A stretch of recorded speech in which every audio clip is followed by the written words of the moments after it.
Hello dear learners, तो कैसे हो आप सभी। स्वागत है आप सभी का हमारे AR एजुकेशन मंदिर पर। तो लास्ट क्लास में हम लोगों ने प्रोनाउन के बारे में पढ़ा था, प्रोनाउन के डेफिनेशन के बारे में पढ़ा था और प्रोनाउन के टाइप्स के बारे में पढ़ा था, जो कि 10 टाइप्स के होते हैं, करेक्ट। अब हम आगे क्या पढ़ने वाले हैं, अब हम आज की क्लास में पर्सनल प्रोनाउन के यूसेज के बारे में सीखेंगे, ठीक है। तो देखिए, यूज ऑफ पर्सनल प्रोनाउन, ठीक है। तो अब पर्सनल प्रोनाउन में क्या होता है, नॉमिनेटिव केस और ऑब्जेक्टिव केस। इसका मैंने चार्ट यहाँ पे बना दिया है। तो अब यहाँ पे नॉमिनेटिव केस क्या होता है, ऑब्जेक्टिव केस क्या होता है, पहले इसको समझ लेते हैं, ठीक है। तो ये है हमारा रूल 1, वर्ब यानी कि क्रिया।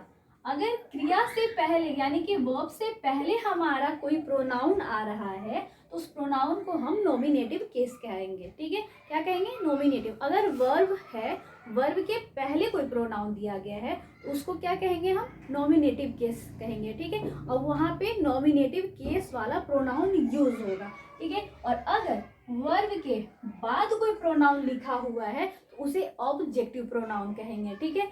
और जो हमारा वर्ब है, वर्ब के बाद में जो हमें जो प्रोनाउन का यूज करना है वो क्या यूज करना है, ऑब्जेक्टिव केस का, ठीक है। अब एग्जांपल के थ्रू इसको समझ लेते हैं, ठीक है। तो क्या लिखा हुआ मैंने, I teach him, teach, I teach him, मैं उसे पढ़ाता हूँ या पढ़ाती हूँ, ठीक है। तो यहाँ पे टीच जो है, टीच क्या है, हमारा वर्ब है, ठीक है। टीच क्या है, वर्ब है। अब इस टीच वर्ब है तो टीच के जो पहले आया है हमारा क्या आया है, आई आया है। और ये आई क्या है, यहाँ पे नॉमिनेटिव केस ऑफ प्रोनाउन है, ठीक है।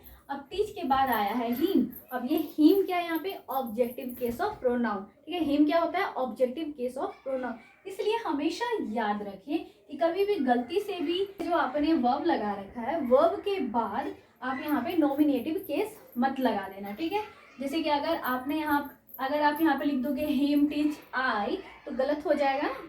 क्या हो जाए, यहाँ पे ऑब्जेक्टिव आप पहले लगा दोगे, नॉमिनेटिव पहले लगा दोगे, ठीक है, तो वो गलत हो जाएगा। हमेशा याद रखना कि पहले यहाँ पे नॉमिनेटिव केस आएगा वर्ब के पहले और वर्ब के बाद हमारा ऑब्जेक्टिव केस आएगा, ठीक है।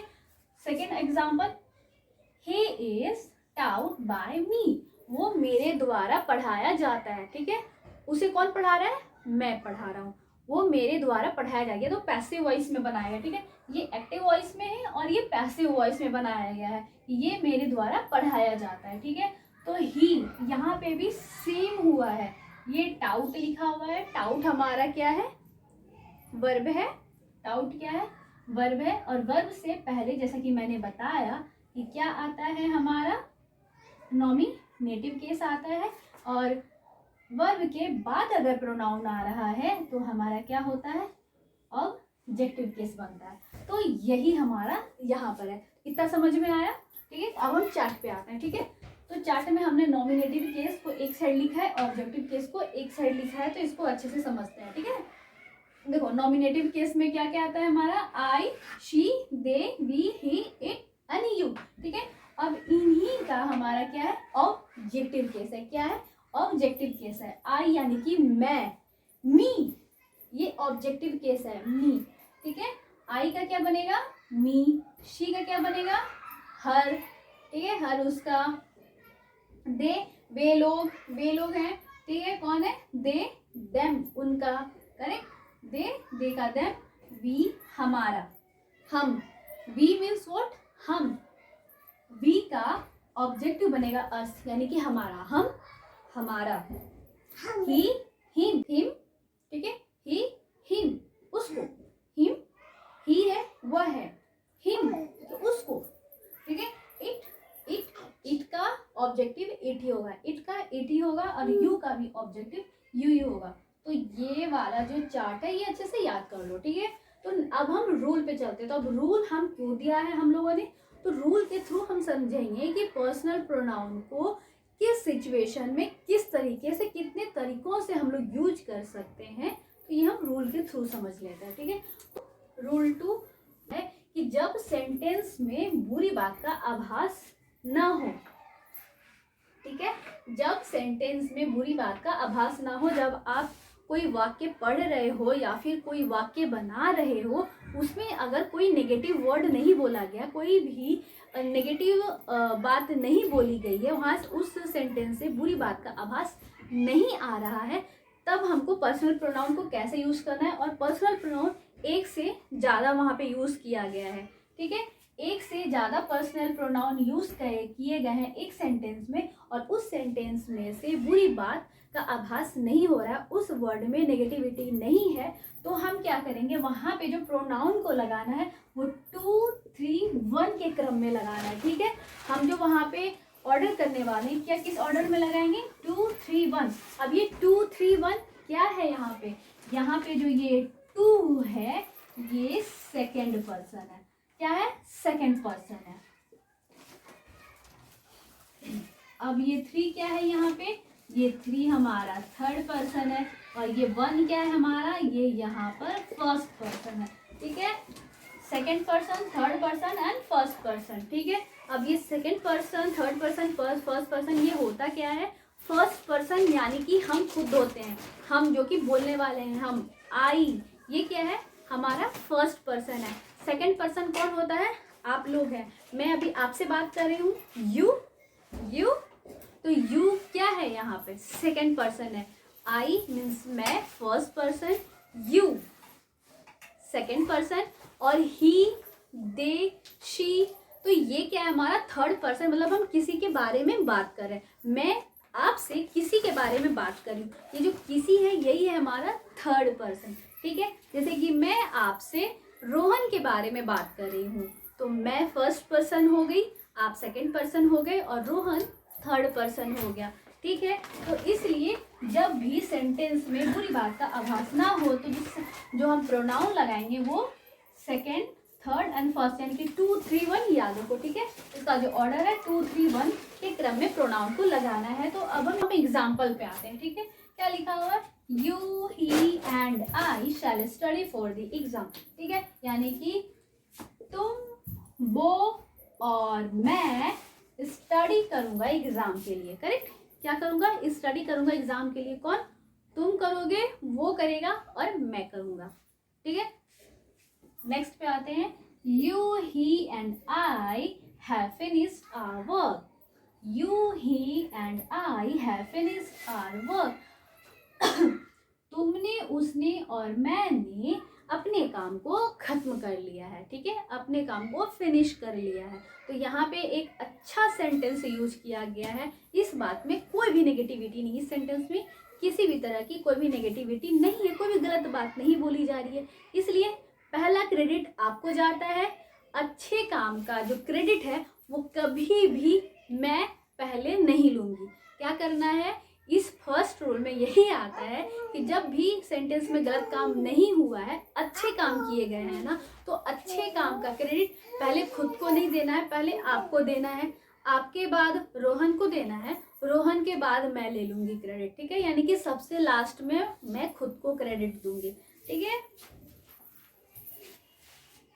उसके बाद आता है, तो अब नेक्स्ट आते हैं हम लोग अपने रूल नंबर 3 पे, ठीक है। रूल नंबर 3 में क्या कहा गया है कि दोष स्वीकार किए जाने पर या बुरी बात होने पर हमें प्रोनाउन का ऑर्डर क्या लगाना है, 1, 2, 3 लगाना है। क्या लगाना है, 1, 2, 3 लगाना है, ठीक है। मतलब ये कि अगर हम लोगों ने कोई रॉन्ग डूइंग किया है, या फिर अगर हम लोगों ने कोई गलत काम कर दिया है, तो सबसे पहले जो गलत काम का क्रेडिट है वो हमें लेना है। अच्छे काम का क्रेडिट आप लोगे, लेकिन गलत काम का क्रेडिट पहले मुझे खुद को लेना है, और उसके बाद सेकंड आप ही होगे। पहले क्रेडिट मैं लूँगी, सेकंड आपको दूंगी, थर्ड रोहन को दूंगी, थर्ड रोहन को, मतलब गलत काम का क्रेडिट सबसे लास्ट रोहन को दिया जाएगा, ठीक है। तो वही जो यहाँ पे ऑर्डर है 1, 2, 3, यानी कि I, you and he have made a blunder, ठीक है। मैंने, तुमने और उसने मिलकर क्या किया है, ब्लंडर कर दिया, मतलब कि बहुत ही बड़ा कांड कर दिया है, ठीक है। यहाँ पे ऑर्डर क्या आया, 1, 2, 3, first person, second person and third person, first, second and third person, ठीक है।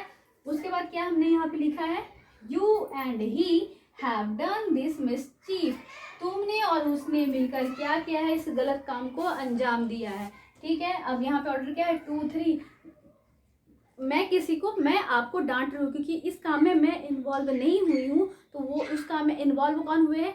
आप हुए और रोहन हुआ है। कौन हुआ है? आप हुए हो और रोहन उस काम में इन्वॉल्व हुआ है, यानी कि सेकंड पर्सन और थर्ड पर्सन। फर्स्ट पर्सन दो ही है, 1 2 3, ये ऑर्डर चलना है। अगर फर्स्ट पर्सन इन्वॉल्व नहीं हुआ है तो सेकंड और थर्ड पर्सन को लिया जाएगा। अगर अगर सेकंड पर्सन नहीं आया है तो फर्स्ट और थर्ड पर्सन को लिया जाएगा। अगर थर्ड पर्सन नहीं है इस काम में तो फर्स्ट और सेकंड पर्सन को सिर्फ लिया जाएगा। तो समझ में आया? ऑर्डर 1 2 3 रहेगा। अब इनमें से बीच में से जो भी गैप होंगे तो जो सबसे पहला है वही आएगा। ठीक है, ये इतना समझ में आ गया आप लोगों को। अब आते हैं हम लोग रूल नंबर 4 पर। तो रूल नंबर 4 क्या कहता है हमारा कि प्रोनाउन अगर प्लूरल फॉर्म में हो, सिंगुलर हो तब तो भाई इस तरीके से चलेगा अपना। अगर प्लूरल हो तब क्या करना है? तब भी हमें 1 2 3 ऑर्डर लगाना है। ठीक है, प्रोनाउन का 1 2 3 ऑर्डर ही हमें यहाँ पे लगाना है, यानी कि first person, second person and third person. ठीक है, तो यही क्रम यूज होगा, जैसे कि we, you and they should now get down to work. ठीक है, वी, यू एंड दे, तो यहाँ पे देख रहे हो प्लूरल है, वी हम, यू तुम लोग, और दे वे लोग। ठीक है, तो ये फर्स्ट पर्सन, सेकंड पर्सन और थर्ड पर्सन यहाँ पे आया। ठीक है, तो नेक्स्ट हम रूल पे तो अब हम आते हैं रूल नंबर 5 पे। तो रूल नंबर 5 क्या कहता है? Let, like, between, but, except and preposition के बाद ये एंड, ये मत ले लेना, एंड मीन्स यहाँ पे और है। ठीक है, इनके बाद क्या आता है? एंड प्रीपोजिशन के बाद ऑब्जेक्टिव केस आता है। क्या आता है? ऑब्जेक्टिव केस आता है। ठीक है, अगर इनमें से कुछ भी आपका अगर आपके सेंटेंस में दिया गया है तो इन सेंटेंस के बाद क्या यूज होगा? ऑब्जेक्टिव केस यूज होगा। ये ऑब्जेक्टिव केस जो यहाँ पे लिखे हुए हैं यही यूज होंगे। ठीक है, तो एग्जाम्पल पे आते हैं। ओके, तो एग्जाम्पल में क्या है? लेट, लेट यहाँ पे लिखा हुआ है। लेट क्या है? यहाँ पे दिया ना लेट, तो लेट के बाद हमें क्या यूज करना है? ऑब्जेक्टिव केस करना है। तो let me do this work, मुझे काम करने दो, मुझे काम करने दो, let me do this work. ठीक है, there is no problem, there is no problem between her and me. Between लगा हुआ है, बिटवीन के बाद क्या आएगा? ऑब्जेक्टिव केस आएगा, उसके और मेरे। ठीक है, देयर इज नो प्रॉब्लम, कोई प्रॉब्लम नहीं है उसके और मेरे बीच में। ठीक है, कोई प्रॉब्लम नहीं है उसके और मेरे बीच में, ये यहाँ पे कहा जा रहा है। तो बिटवीन, बिटवीन के बाद ऑब्जेक्टिव केस, हर एंड मी। ठीक है, he laughed at me, he laughed at me, क्या वो मुझ पर हंस रही थी? क्या वो मुझ पर हंस रही थी? तो यहाँ जो ये एट है, ये एट यहाँ पे प्रीपोजिशन का काम कर रहा है। एट यहाँ पे क्या है? प्रीपोजिशन है। ठीक है, तो प्रीपोजिशन के बाद भी हमें क्या करना है? ऑब्जेक्टिव लगाना है। तो एट के बाद मी। ठीक है, अब नेक्स्ट रूल पे आते हैं, रूल नंबर 6। ये क्या कहता है? दो नॉमिनेटिव्स के बीच, यानी कि दो नॉमिनेटिव केस जब होंगे उनके बीच में जब तुलना हो रही होगी, कंपेयर हो रहा होगा। ठीक है, ठीक है, यानी कि एज या देन लगा होगा। एज देन का मतलब क्या है? एज या देन का क्या मतलब होता है कि हम दो नॉमिनेटिव, मतलब कि दो नॉमिनेटिव्स के बीच में क्या हो रहा है? तुलना हो रहा है। और एज देन के बाद में क्या होता है? नॉमिनेटिव केस ही आएगा। एक नॉमिनेटिव केस है। ठीक है, नॉमिनेटिव वर्ड लगा हुआ है और हम तुलना करें कि एज देन लगा हुआ है, तो उसके आगे जो केस होगा वो भी नॉमिनेटिव केस होगा। ठीक है, एग्जाम्पल पे आते हैं। He is as fast as I. He is as fast as I. वो मेरे जैसा ही फास्ट है, मतलब तेज है, वो बिल्कुल मेरे जैसा ही तेज है। ठीक है, तो ही यानी कि ये जो एज फास्ट एज लगा हुआ है, यानी कि कंपेयर वाला जो यहाँ पे ये लगा हुआ है। ठीक है, ये कंपेरेटिव डिग्री है। ठीक है, यहाँ पे कंपेयर करा जा रहा है, तो ये कंपेयर के पहले जो यहाँ पर आया है हमारा प्रोनाउन, ये क्या है? नॉमिनेटिव केस है। और इसके बाद भी हमारा आया है क्या? Nominative case. आई क्या है? नॉमिनेटिव केस है। ठीक है, अगला एग्जाम्पल क्या है? I run faster than he, मैं उससे तेज दौड़ता हूँ। क्या है? मैं उससे तेज दौड़ता हूँ। क्या है? I run faster than, than फिर यहाँ पे कंपेरेटिव डिग्री आ गई। कंपेरेटिव डिग्री के बाद और पहले नॉमिनेटिव केस ही है। ठीक है, मतलब ऐसे समझ लो, नॉमिनेटिव ठीक है, ऐसे समझ लो। ये नॉमिनेटिव केस है, नॉमिनेटिव केस प्लस एज और देन प्लस नॉमिनेटिव केस, ये यही बनेगा, यही फॉर्मूला यूज होगा यहाँ पे। रूल नंबर 7 क्या कहता है, अगर इट का प्रयोग सब्जेक्टिव केस के तौर पे हो रहा हो और उसके बाद बी के किसी भी फॉर्म के बाद नॉमिनेटिव का हमें प्रयोग करना है। ठीक है, क्या है कि इट का प्रयोग हो रहा है सब्जेक्टिव केस के तौर पे और उसके बाद क्या है, बी का कोई भी फॉर्म आ रहा है। बी का फॉर्म मतलब क्या, इज, एम, आर, है ना, वॉज, वर, जो ये वाला शब्द है, मतलब ये वाला जो वर्ड है, यही हमारा बी का फॉर्म है। ठीक है, तो बी का फॉर्म जब यूज हो रहा है तो उसके बाद जो हमारा प्रोनाउन आएगा वो कैसा आएगा, नॉमिनेटिव केस वाला प्रोनाउन आएगा। कैसा आएगा, नॉमिनेटिव केस वाला प्रोनाउन। एक बार फिर से समझ लेते हैं, इट का प्रयोग जब हम किसी जब हम इट का प्रयोग कर रहे हैं, ठीक है, इट का प्रयोग सब्जेक्टिव केस के तौर पे जब हम यूज कर रहे हैं तो उसके बाद बी का कोई भी फॉर्म आए, उसके बाद जो हम प्रोनाउन का यूज करेंगे वो नॉमिनेटिव होगा। ठीक है, जैसे कि it is I who am to blame, it is I, ये इट यहाँ पे सब्जेक्ट के तौर पे यूज हो रहा है। क्या है, सब्जेक्ट के तौर पे, मतलब ये मेन सब्जेक्ट है इट, या कोई इट के बाद जो हमने प्रोनाउन यूज करा है, कौन सा प्रोनाउन यूज किया है, नॉमिनेटिव केस यूज किया है। ठीक है, it is I who am to blame. ठीक है, तो आज के चैप्टर को हम यहीं पे क्लोज करते हैं, मिलते हैं अपने नेक्स्ट वीडियो में। Till then bye bye guys.